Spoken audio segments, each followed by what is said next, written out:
Oh my God, are you okay? Sir? He didn't just take the keys to their apartment. He took her name, her savings, her future. And left her standing on the curb with nothing but a bruised ego and the thin cardigan on her back. The door clicked shut, and in the silence that followed, Maya understood. This was the bottom.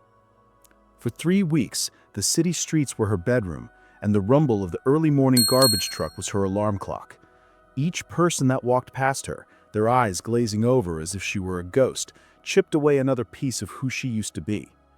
She was no longer Maya, the graphic designer who loved old books and rainy days. She was just another stain on the pavement, a problem to be ignored. Hunger was a constant gnawing ache in her stomach, a bitter reminder of the single granola bar tucked away in her pocket, her last meal. She'd been saving it for a moment of true desperation. She didn't know it was just seconds away. That's when she saw him. An old man, dressed in a worn-out tweed coat despite the damp city heat, stumbled near the crosswalk. His face was pale, his breathing ragged.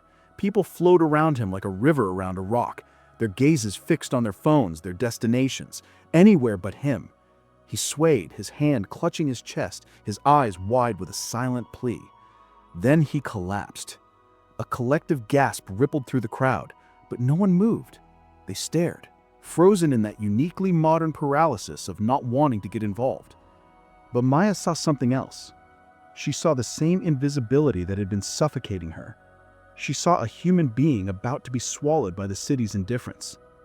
Her feet moved before her brain could argue. The gnawing hunger, the crushing loneliness, the voice of her ex, Mark, whispering in her head that she was worthless, it all fell away. She knelt beside the man, the rough concrete biting into her knees. "Sir? Sir, can you hear me?" His eyes fluttered open, hazy and unfocused. He tried to speak, but only a dry, rasping sound came out. His lips were cracked. Dehydration. Maybe worse. Without a second thought, she ripped open her pocket, the crinkle of the wrapper feeling like a betrayal to her own starving body. She broke off a small piece of the granola bar. "Here," she whispered, her voice hoarse. "It's all I have." She pushed the small, oaty piece between his lips. He chewed weakly. A flicker of life returned to his eyes. He managed the single breathy word.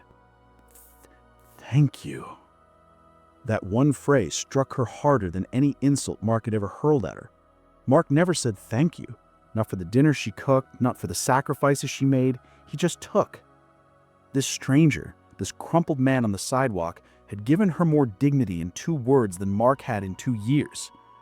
Some of us know what it's like to be loyal and be left behind anyway. It's a pain that rewrites your soul. If you've ever felt that sting of being taken for granted, comment, "I see you," below. You're not alone. The old man's eyes suddenly sharpened with a new kind of urgency. He fumbled inside his coat, his hand shaking, and pulled out a small leather-bound journal. It was worn and ancient-looking, the kind you'd find in a dusty antique shop. He pressed it into her hands. "Keep it," he rasped, his voice a ghost. "Don't let him." Before he could finish, the wail of a siren cut through the air. Someone had finally called 911. As the paramedics loaded him onto a stretcher, his eyes locked on Maya's one last time. It wasn't a look of gratitude anymore. It was a look of warning. Then he was gone. The crowd dispersed, the city's rhythm returning to normal, leaving Maya alone on the sidewalk, the heavy journal in her hands and an even heavier feeling in her gut. She thought the worst was over. She thought sleeping in a park was the bottom until she saw the car. A sleek black sedan with tinted windows had been parked across the street the entire time. As the ambulance pulled away, the car didn't follow it. It stayed, its faceless windows aimed directly at her. The safety of being invisible was gone. Now she was seen, and she was in trouble. Over the next 2 days, the black car became her shadow.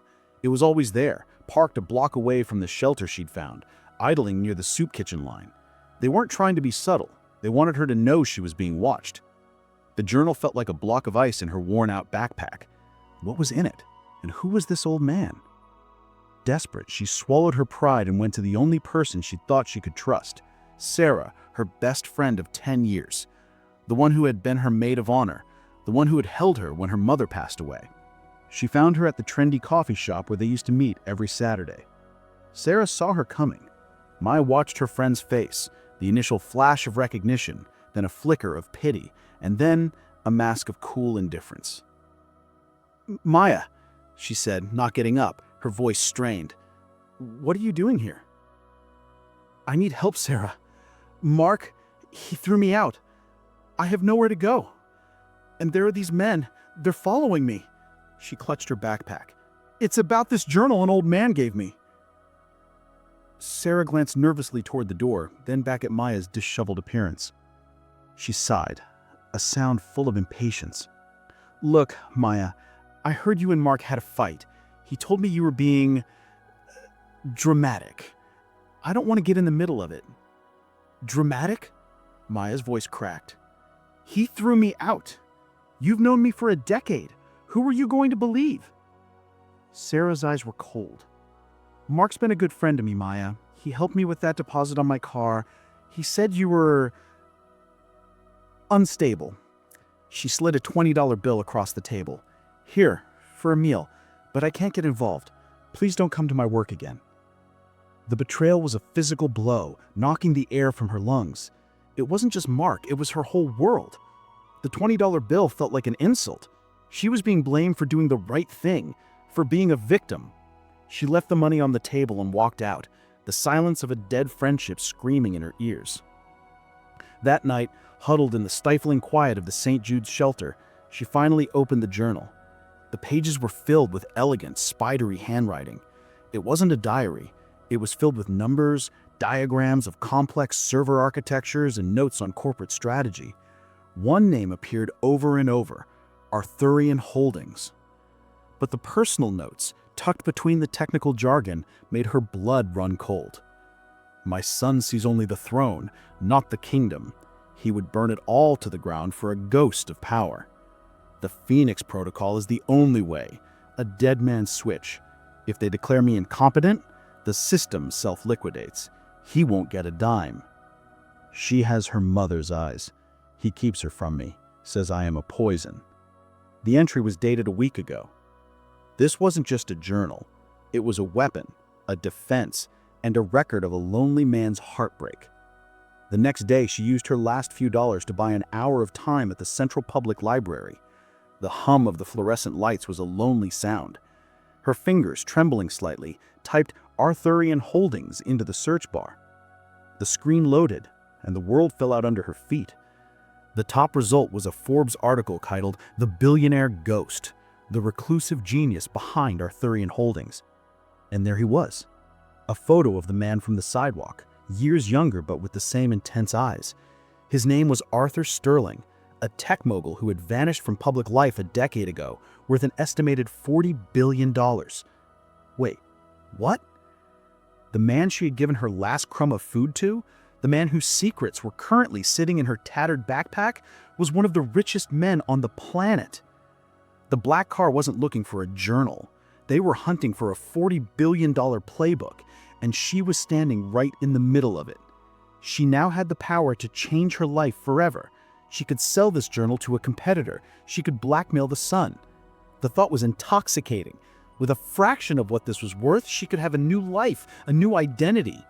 She could make Mark and Sarah and everyone who ever looked down on her regret it.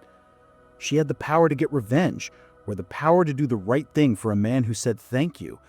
What would you have done in her shoes? Be honest. Let me know in the comments. But as she stared at Arthur's picture, she didn't see a billionaire. She saw the pale, frightened man on the concrete. She saw the flicker of life in his eyes when she helped him. He wasn't a piggy bank. He was a person. The same person the world had decided to ignore, just like they had ignored her. And in that moment, she knew she couldn't become one of them. She had to save his story. One name was mentioned in the journal with a sense of trust: Evelyn Reed, a lawyer. "ER is the only one who still sees me as Arthur, not as an asset," one entry read. Finding her wasn't easy. It took 3 more days of evading the black car, sleeping in fear, and using the library computer in short bursts. She finally found the office of Reed and Associates, a small, unassuming firm tucked away in a less glamorous part of town. Walking into the pristine lobby, she was painfully aware of her dirty clothes and unwashed hair. The receptionist looked at her with undisguised disdain. "Can I help you?" "I need to see Evelyn Reed," Maya said, her voice stronger than she felt. "It's about Arthur Sterling." The name was a magic word. Minutes later, she was sitting opposite a sharp, no-nonsense woman in her late 50s with intelligent eyes that missed nothing. Maya didn't waste time. She explained everything: the collapse, the journal, the black car, the betrayal by her friend. She watched Evelyn's face for any sign of disbelief, but the lawyer just listened, her expression unreadable. When she was finished, she slid the leather journal across the polished mahogany desk. Evelyn opened it, her eyes scanning the pages. A long silence stretched out, thick with tension. Finally, she looked up, and for the first time, Maya saw a crack in her professional armor. There was a glimmer of something soft: gratitude.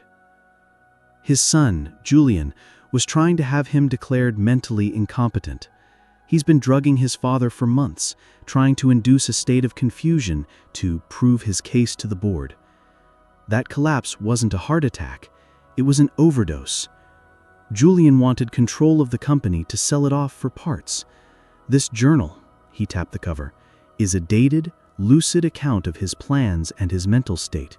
It's the one thing that can prove he is of sound mind. "You didn't just save a man's life, Miss Maya," she said. "Just Maya. You saved his entire legacy, Maya." The legal battle was swift and silent. With the journal as evidence, Julian's coup was thwarted. He was quietly removed from the company, and Arthur Sterling was safe. Evelyn handled everything. She found Maya a room in a safe, clean hotel and gave her an envelope with $10,000 in cash, a token of Mr. Sterling's gratitude until he is well enough to thank you himself, she explained.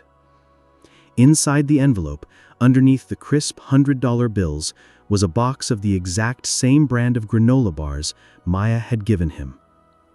Maya stared at the box, and that's when she finally broke.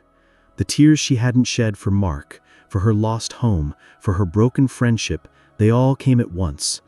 Not tears of sadness, but of release. Someone had seen her. Someone had said, "Thank you." But she never got to meet him. A week later, Evelyn called. Her voice was heavy. "Arthur passed away peacefully in his sleep last night, Maya. His heart just gave out. He was tired. He asked about you every day. He wanted to meet the girl with the kind eyes. It was too late." The words hung in the air, heavy and final. She'd saved a billionaire's empire, but she never got to see the man again, never got to tell him that his 2 words had saved her too. She used the money to buy a bus ticket to a small town on the coast she'd always dreamed of visiting. She left the black cars, the towering skyscrapers, and the ghosts of her past behind. She started over. She got a job at a local diner, rented a tiny apartment overlooking the ocean, and for the first time in a long time, she felt safe. About a month later, a thick, formal envelope arrived from Reed & Associates. She assumed it was just legal paperwork. But inside was a letter, not from Evelyn, but written in that same spidery handwriting from the journal, dated the day before Arthur died. "Maya," it began, "Evelyn told me what you did. You were faced with a choice that would break most people, and you chose kindness. You didn't see a billionaire, you saw a man. In this world, that is the rarest kind of wealth. I find I have an abundance of money, but a poverty of spirit. You, on the other hand, are the richest person I have ever met. I cannot give you what you already have, your integrity, but I can give you a key to a door.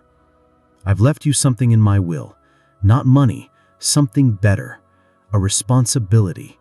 You saw a story worth saving. Now go help others find theirs." Enclosed was a deed. Arthur Sterling hadn't left her billions. He had left her a small, struggling publishing house he had quietly owned for years, the Sterling Press. Maya stood on her small balcony, the sea breeze on her face, and the deed in her hand. She never got the fairy tale ending where the billionaire sweeps her off her feet. She didn't get a mountain of cash. She was given something far more valuable, a purpose. She had returned to the same place she had started, holding a story in her hands, but this time it was her own, and she was strong enough to write the ending herself. She didn't get rich. She got her life back. If you believe that our true worth isn't in our wallets, but in our hearts, hit that like button and subscribe, because this isn't just her story, it's ours.